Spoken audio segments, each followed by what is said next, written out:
Hi, and welcome to A Moment with Melissa. These videos are designed to provide professional development in 5 minutes or less. This first episode is called Stop Saying Stop and Don't Say Don't. How many of you catch yourselves saying, "No, thank you, don't do that," or "Stop it"? What about, "We don't hit our friends"? Does that mean we can hit people that aren't our friends? Let's see how it works in the real world. Check out this clip. Pretty effective, right? I'm sure you've all seen that happen before. Have you ever wondered why stop and don't work? We as adults are very adept at identifying opposites. When I say hot, you say. When I say stop, you say. Unfortunately, most of our students do not have enough language to process directions that involve opposites efficiently. Let's look at what happens in our brains when we hear "no running."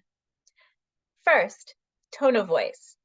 We have to be able to identify that from our teacher's tone of voice that they are not happy with what we are doing. Second, we have to realize that the word no means that we're doing the opposite of what our teacher wants us to do, or our teacher just wants us to do something else. It's those students who think they just need to do something else that usually cause a problem, because their something else is probably not something you want them to do either.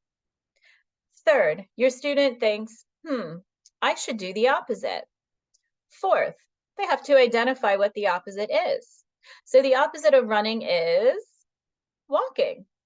And then, okay, I'll walk. We can be a lot more effective when we tell our students what to do instead of what not to do. Telling your students what to do takes all of the guesswork and cognitive processing out of those directions. Let's look at some guidelines. Number 1, tell your student what to do. Never ask. That will open up the door to negotiations as well as for them to tell you no. You asked. Number 2, make sure that you have your students' attention. Never yell from across the room. That usually will not work in your favor.